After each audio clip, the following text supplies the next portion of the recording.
자, 오늘 말씀의 제목은 하나님이 우리를 도우시는 세 가지 방식, 제목으로 말씀을 드립니다. 자, 예수를 믿는 것은요, 예수를 믿지 않는 것하고 다릅니다. 삶이 다릅니다. 삶의 방식, 모든 것이 다릅니다. 얼마나 다를까요? 미국의 듀크 대학의 로젠버그라는 교수가 무신론자의 현실 안내서라는 책을 썼는데, 이 책을 보면 예수 믿는 것하고 믿지 않는 것은 이렇게 다른 거구나 알 수 있습니다. 여러분 설교 노트를 한번 보십시오. 신 있는가? 없다. 무신론자의 대답입니다. 우주의 목적은 무엇인가? 존재하지 않는다. 인생의 의미는 무엇인가? 존재하지 않는다. 왜 내가 이곳에 있는가? 순전히 운이다. 순전히 운이다. 기도가 효과가 있는가? 당연히 없다. 옳고 그름, 선과 악의 차이는 무엇인가? 도덕적으로 아무 차이가 없다. 무신론자의 대답입니다. 여러분 이 대답을 보시면서 어떤 생각이 드십니까? 예수를 믿는다는 것, 신앙을 가진다는 것하고 예수를 믿지 않는다는 것, 신앙이 없는 것은 일단 삶이 다릅니다. 삶의 방식이 다릅니다. 예수를 믿는다는 것은 그냥 방식이 다른 정도가 아니고 굉장히 좋습니다. 굉장히 유익됩니다. 예수를 믿는다는 것은 삶에 큰 유익을 얻는 것입니다. 특별히 어떤 어려움을 만날 때 신앙은 굉장히 도움이 됩니다. 평상시의 삶에도 신앙은 우리에게 큰 유익을 주지만 큰 어려움을 겪을 때, 그때 신앙이 얼마나 도움이 되는지 모릅니다. 이렇게 설명할 때 아마 많은 분들은 공감하실 것입니다. 맞습니다. 정말 큰 어려움 속에서 신앙은 진짜 도움이 됩니다. 이렇게 공감을 하실 분도 많으실 것이고, 아마도 어떤 분은 글쎄요, 나는 잘 모르겠습니다. 교회를 오래 다니지만 어려움 속에서 큰 도움이 된다는 것, 글쎄요, 나는 잘 모르겠습니다. 혹시 이렇게 생각하실 분이 계실지도 모르겠습니다. 여러분 신앙생활을 오래 하는 가운데서도 이런 생각하실 수 있습니다. 큰 어려움 속에서 신앙이 왜 도움이 될까요? 하나님이 도우시기 때문입니다. 자, 오늘 말씀, 본문 말씀 한번 보시면, 하나님은 우리의 피난처시요 힘이시니 환난 중에 만날, 뭐라고 했습니까? 다시요. 만날 큰 도움이시라. 시인은 환난 중에 만날 큰 도움이라고 했습니다. 우리 하나님은 그냥 조금 약한 도움이 아니고 큰 도움이시다라고 고백을 합니다. 하나님을 믿는다는 것은요, 늘 좋지만 특별히 환난 중에는 하나님이 우리의 삶에 큰 도움을 주신다는 것입니다. 시인은 하나님은 피난처라 고백합니다. 그리고 힘이라고 고백합니다. 피난처는 비바람을 피해서 숨는 곳입니다. 힘은 좀 적극적입니다. 피난처는 방어적입니다. 힘은 좀 공격적입니다. 하나님은 이 모양 저 모양으로 우리가 환난 당할 때 우리에게 큰 도움이 되시는 분이시라. 이것이 바로 시인의 고백입니다. 우리 하나님은 하나님의 자녀가 어려움을 당할 때 외면하시는 하나님이 아니십니다. 하나님은 도우시되 큰 도움이 되시는 분이십니다. 제가 이 말씀을 준비하면서 이런 생각이 들었어요. 오늘 말씀은 어떤 분에게는 가슴에 꽂히는 말씀이 되겠다. 저는 누군지 모릅니다.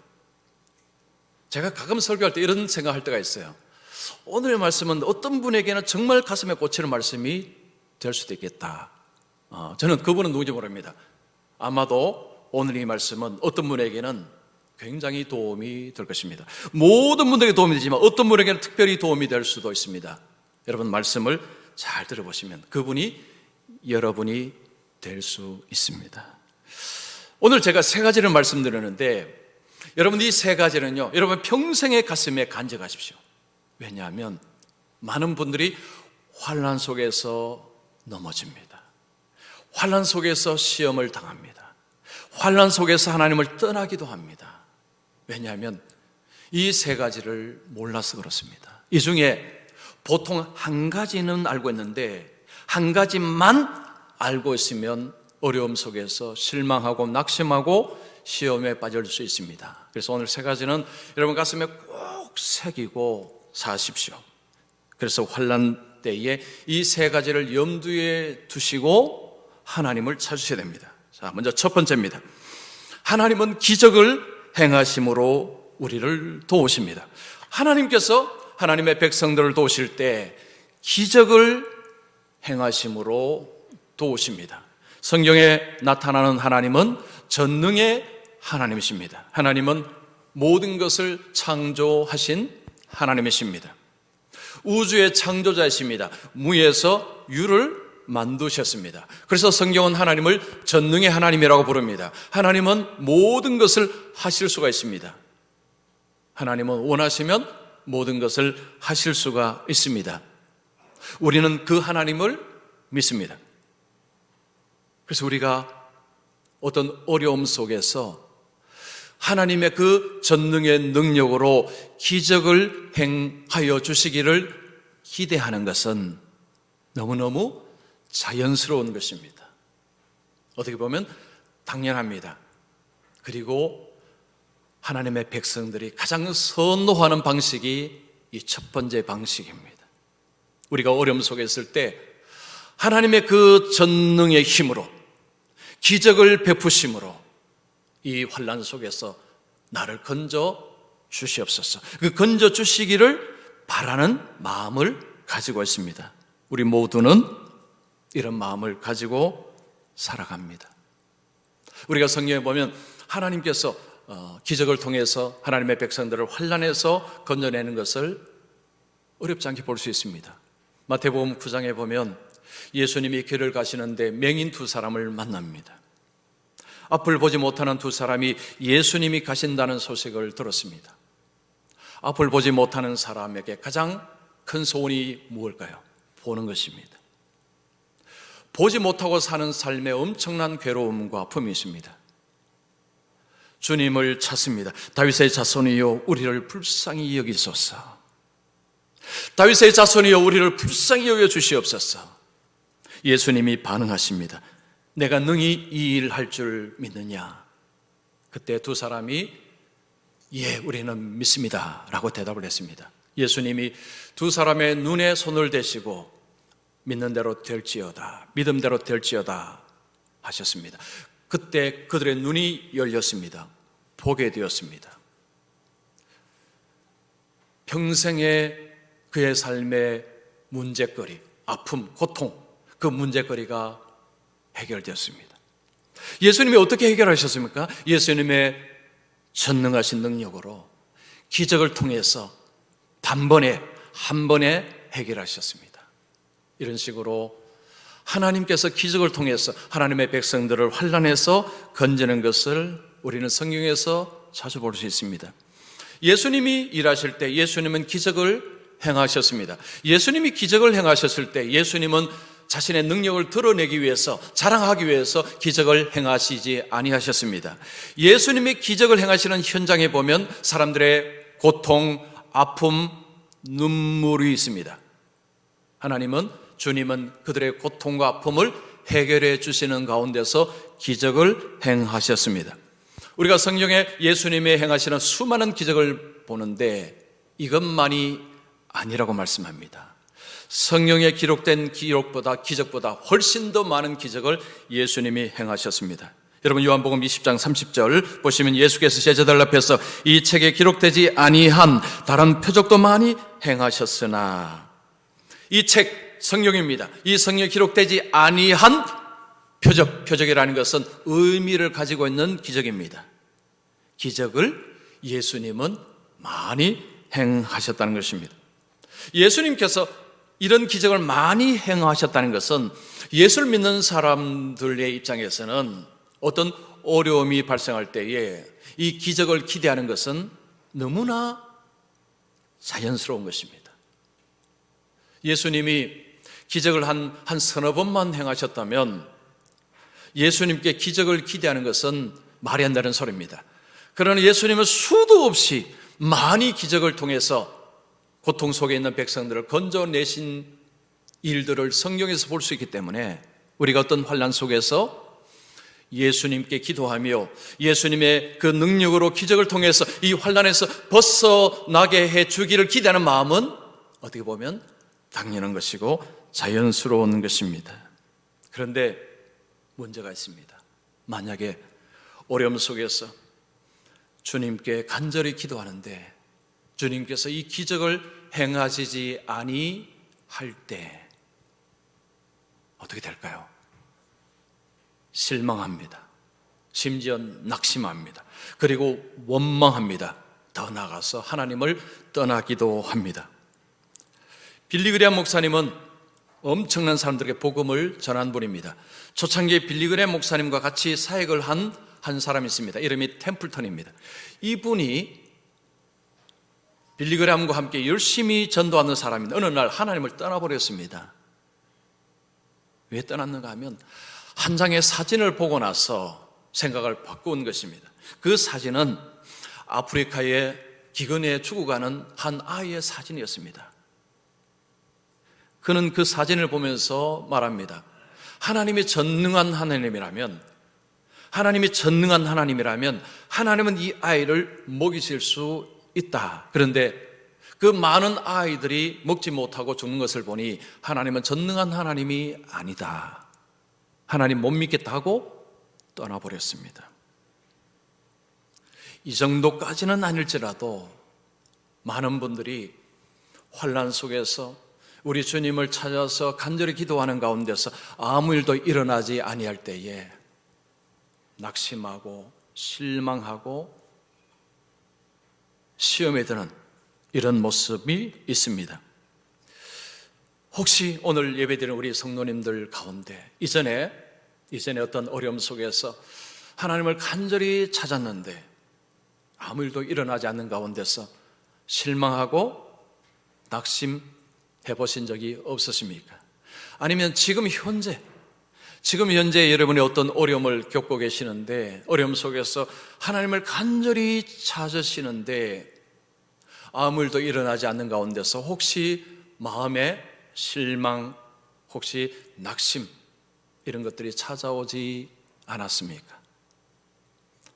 혹시 그렇다면 여기서 우리가 이 질문을 해야 됩니다. 우리 하나님은 기적을 통해서 일방적으로 모든 문제를 해결하시는 분이신가? 하나님은 이 방법으로만 어려움 속에서 나를 건져주시는 하나님이신가? 하나님은 이 방법으로만 일하시는 하나님이신가? 라는 질문을 우리가 던져야 됩니다. 우리 하나님은 하나님의 전능의 능력으로 하나님의 일방적으로 기적을 통해서 우리를 환난 속에서 건져내는 일도 하십니다. 그런데 이 방법만으로 일하시지는 않습니다. 또 다른 방법이 있습니다. 많은 분들은 이 첫 번째 방법만 생각합니다. 그래서 환난 속에서 시험에 들고 넘어지는 것입니다. 자, 두 번째, 하나님은 우리와 함께 일하심으로 우리를 도우십니다. 우리 하나님은 기적을 통해서 문제를 풀어주시기도 하시지만 우리 하나님은 우리와 함께 일하셔서 문제를 풀어 가시기도 하십니다. 하나님 우리를 동력자로 부르시는 것입니다. 파트너로 부르시는 것입니다. 하나님이 그의 능력으로 그냥 일방적으로 그냥 하시면 쉽습니다. 근데 하나님은 그렇게 아니하시고 우리와 함께 우리를 동력자로 부르셔서 하나님은 문제를 하나씩 해결해 가시는 분이시라는 말씀입니다. 한 민족 그리고 한 민족이든지 한 사람이든지 하나님은 사람을 통해서 일하시는 모습을 성경을 통해서 어렵지 않게 볼 수 있습니다. 이스라엘 백성들이 애굽에서 종살이하고 있었습니다. 그들은 신음하고 있었습니다. 하나님께 간절히 기도했습니다. 하나님, 우리를 불쌍히 여겨 주시옵소서. 하나님께서 그들의 기도를 들으셨습니다. 그들의 조상들과 맺은 언약을 기억하셨습니다. 하나님이 그들을 구원할 계획을 세우시고, 하나님이 가장 먼저 뭘 하셨습니까? 지도자를 세우는 일을 먼저 하셨습니다. 하나님은 하나님 자신의 권능으로 이스라엘 백성들을 건져내시는 것이 가능하지만, 하나님은 먼저 하신 일은 지도자를 세우시는 것이었습니다. 그 지도자는 모세입니다. 그때 모세는 광야에서 양을 치는 노인이었습니다. 80세 노인이었습니다. 모세는 40년 동안 애굽에서 왕자로 살고 40년 목자로 살았습니다. 어느 날 가시덤불에 불은 붙었는데 타지를 않습니다. 궁금해서 가까이 갑니다. 그때 하나님이 그를 부르십니다. 모세야, 모세야. 하나님께서 모세에게 계획을 설명합니다. 너의 동족 이스라엘을 건져낼 것이라는 하나님의 계획을 드십니다. 그런데 하나님께서 이 계획을 어떻게 실행한다는 것을 그에게 이렇게 설명합니다. 여러분, 출애굽기 3장 9절 10절 말씀. 자, 우리 같이 읽습니다. 시작. 이제 가라. 이스라엘 자손의 부르짖음이 내게 달하고 애굽 사람이 그들을 괴롭히는 학대도 내가 보았으니 이제 내가 너를 바로에게 보내어 너에게 내 백성 이스라엘 자손을 애굽에서 인도하여 내게 하리라. 하나님께서 모세에게 이제 가라, 모세에게 가라는 것이며 어디로 갑니까? 애굽으로. 내가 너를 바로에게 보내어 너에게 내 백성 이스라엘 자손을 애굽에서 인도하여 내게 하리라.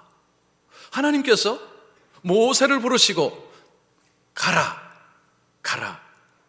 너를 통해서 백성을 인도하여 내겠다. 너를 보내어서 이런 말씀합니다.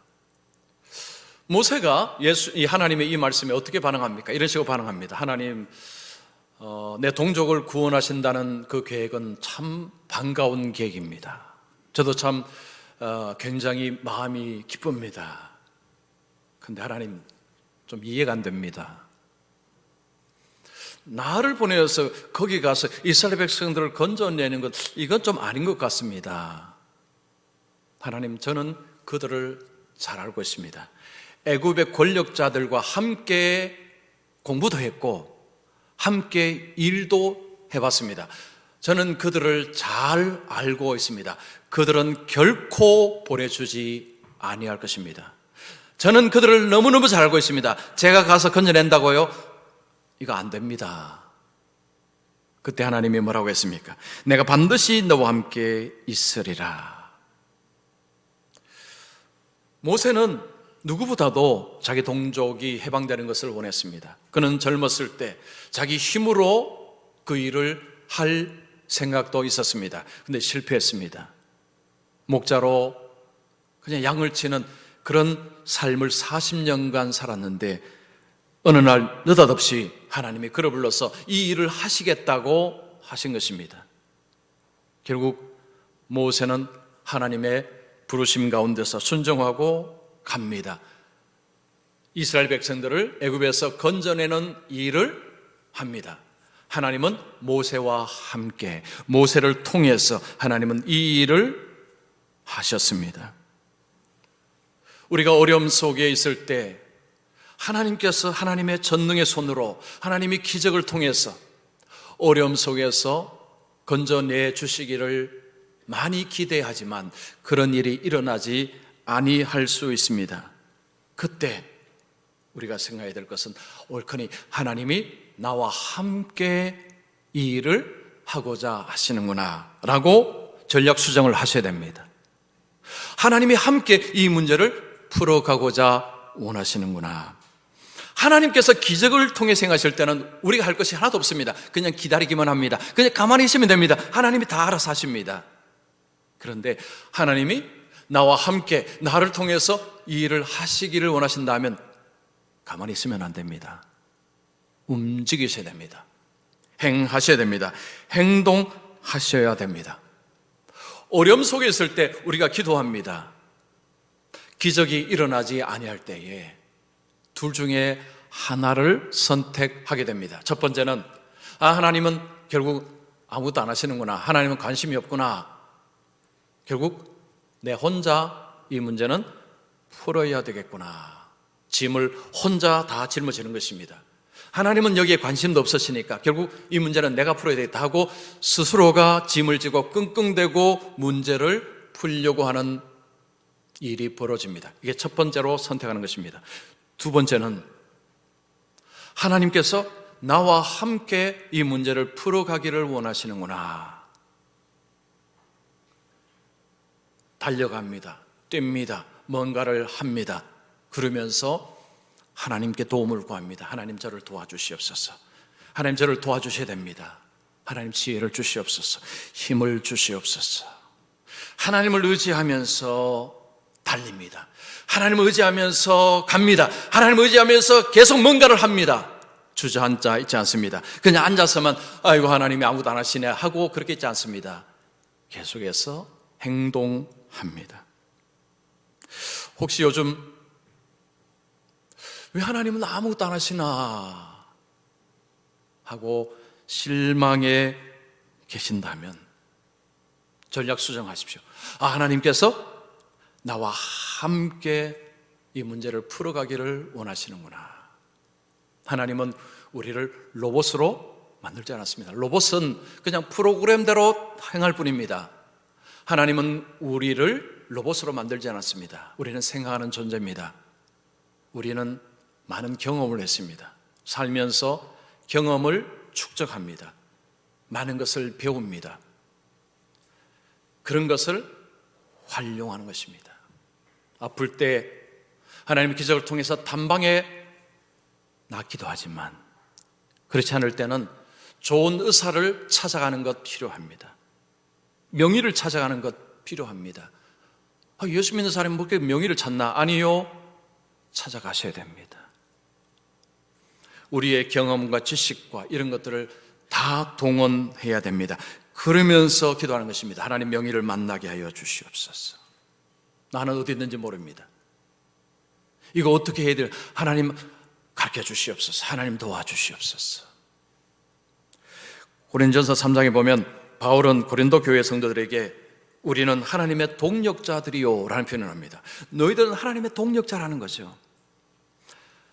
하나님의 일들을 위해서 동력자로 파트너로 불렀다라고 말씀합니다. 하나님은 우리를 로봇으로 그냥 그렇게 쓰시는 분이 아니십니다.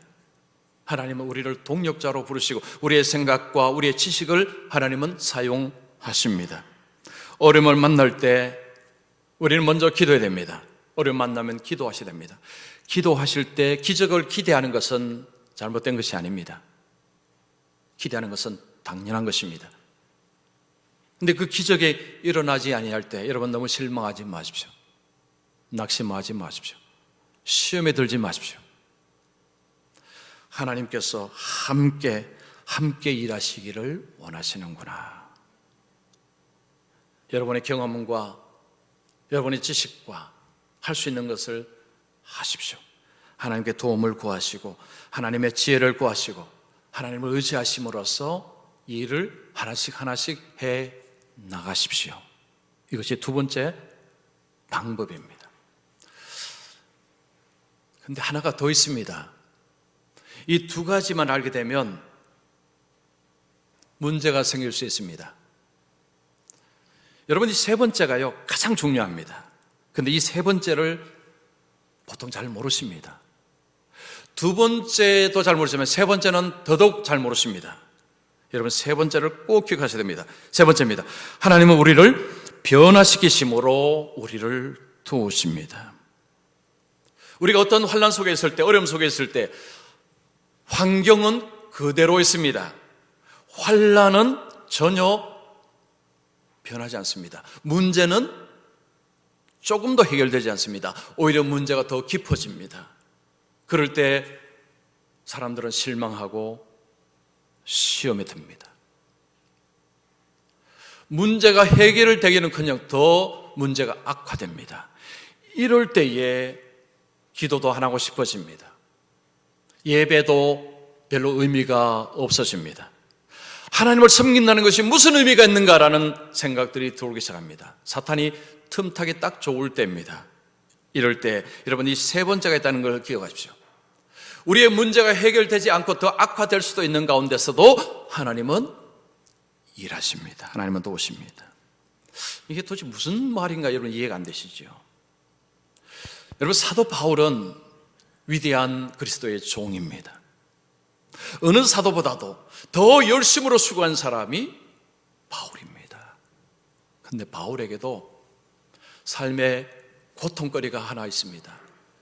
그게 그냥 작은 게 아닙니다. 엄청나게 큰 것입니다. 무엇입니까? 육체의 가시입니다. 그 육체의 가시가 얼마나 힘들었던지 바울은 3번 하나님께 간구했다고 합니다. 여러분 우리가 말하는 그 3번이라고 생각하시면 안 되고요. 간절히 자주 얼마나 그에게 그 육체의 가시가 힘들었으면 하나님 이것 좀 제거해 주시옵소서 라고 그는 하나님 앞에 그렇게 간절히 기도했던 사람입니다. 그런데 그의 이 몸에 있는 육체의 가시는 그대로 박혀서 빠지지 않았습니다. 하나님은 빼내지 않았습니다. 바울은 다른 사람을 위해서 기도할 때는 그 사람의 병이 낫기도 했습니다. 그런데 정작 자신 속에 있는 육체의 가시를 제거해 주기를 하나님께 기도했지만 하나님은 응답해 주지 아니하셨습니다. 그의 몸속에 그대로 박혀 있었습니다. 그게 뭘까요? 보통 학자들은 이 눈의 어떤 질환이라고 이야기합니다. 정확한 건 모릅니다. 어쨌든 하나님의 일을 하는데 이게 굉장히 어려움을 준 것으로 보입니다.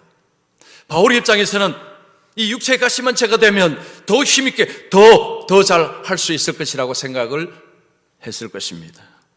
그런데 주님은 그거 빼주지 않았습니다. 그냥 그대로 박혀 있었습니다. 바울도 이해를 못했습니다.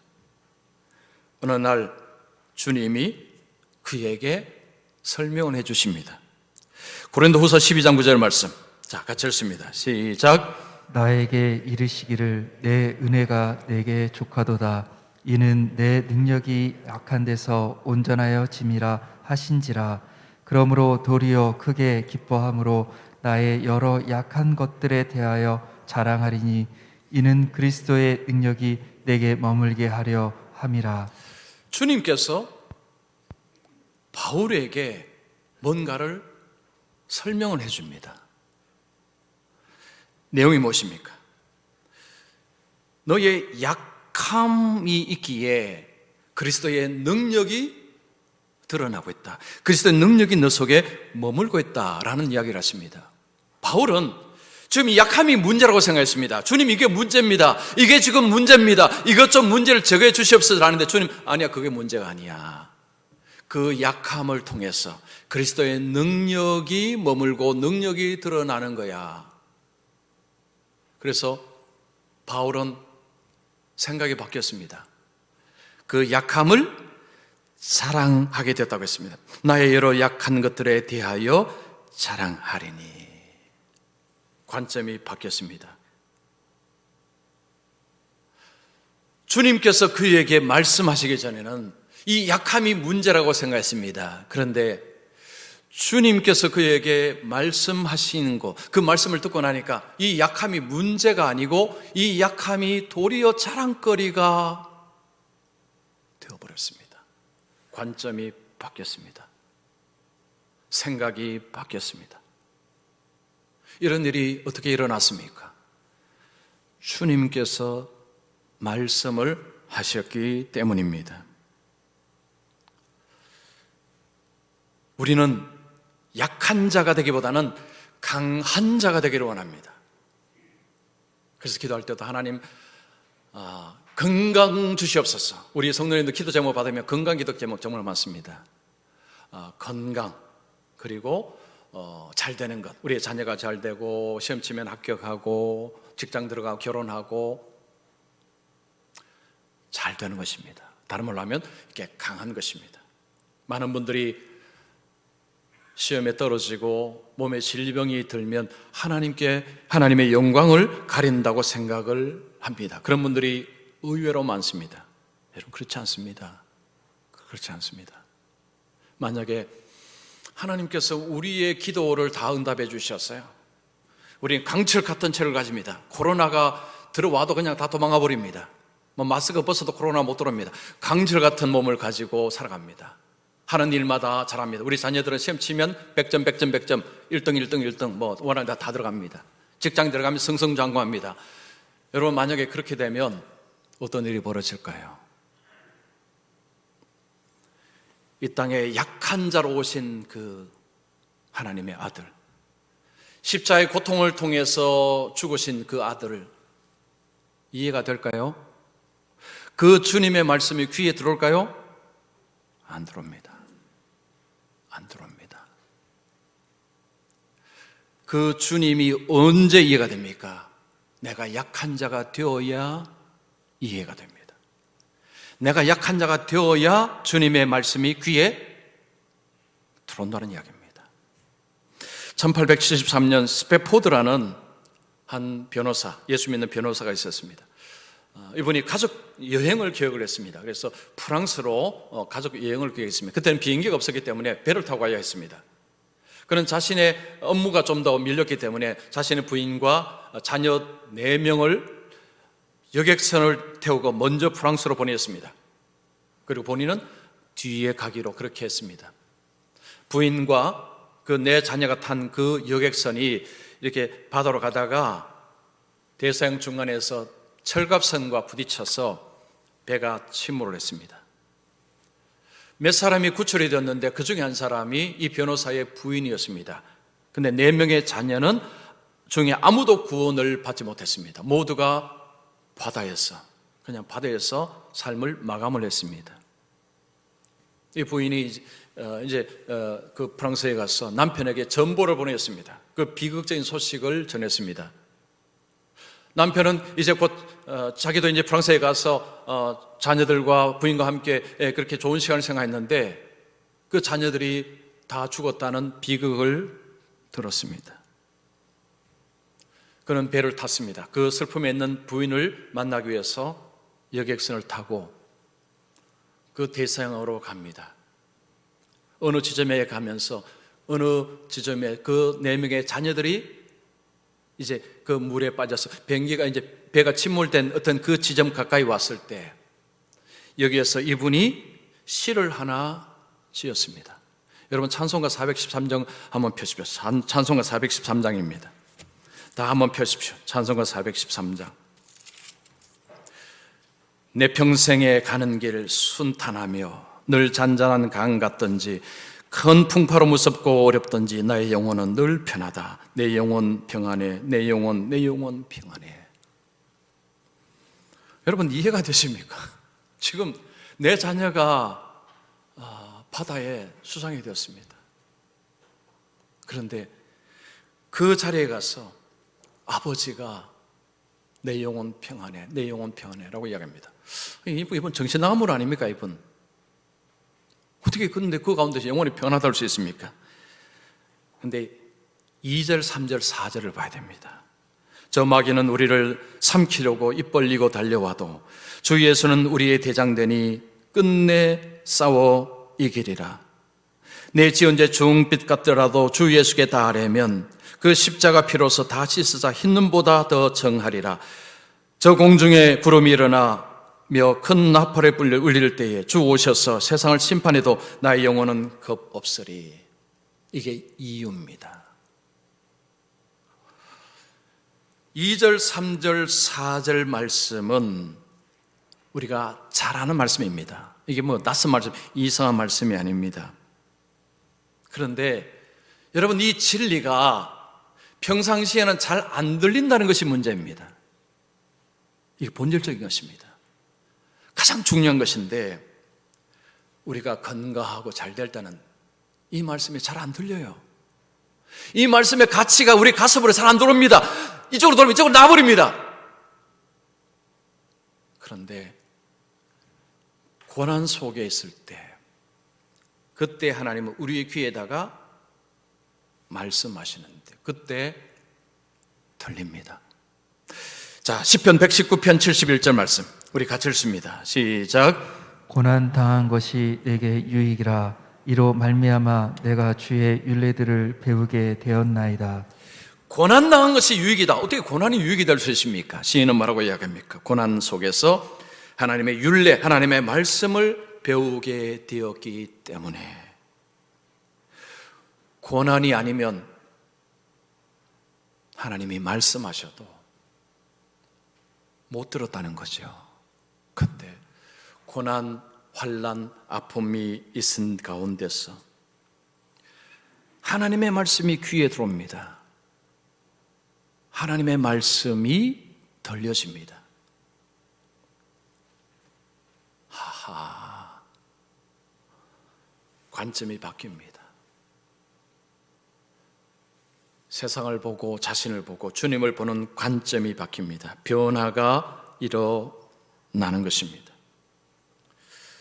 여러분, 요즘 어떤 어려움이 사라지지 않고 있습니까? 계속해서 어려움이 있어서 하나님께 혹시 마음이 좀 불편하십니까? 하나님은 여러분의 마음을 바꾸시기를 원하십니다. 여러분이 그때 해야 될 것은 하나님께 귀를 여는 것입니다. 주님, 제가 왔습니다. 제가 듣겠습니다. 주님, 오늘 말씀하여 주시옵소서. 환난 속에서 확성기를 가지고 주님은 우리 귀에다가, 우리 마음에다가 말씀합니다. 주님의 말씀을 들으면 그래서 그렇구나. 이제 문제를 보는 관점이 바뀌어버립니다. 달라집니다. 주님, 이제 알았습니다. 이제 이유를 알았습니다. 다른 데서 이유를 찾으려고 하지 마십시오. 주님께 귀를 여십시오. 주님이 말씀하실 때 거기에 주님은 우리가 원하는 말씀을 하십니다. 자, 하나님은 우리가 환난 속에 있을 때 세 가지 방식으로 말씀합니다. 자, 정리하겠습니다. 첫 번째 뭐라고 했습니까? 하나님은 기적을 통해서, 하나님은 기적을 행하심으로 하나님 일방적으로 우리의 문제를 해결해 나가시기도 하십니다. 자, 두 번째는요, 하나님이 우리와 함께 일하심으로, 그때도 하나님은 기적을 행하시기도 하십니다. 핵심은 우리와 함께, 여러분의 경험과 여러분의 지식을 총동을 하십시오. 열심으로 하셔야 됩니다. 한 가지가 더 있습니다.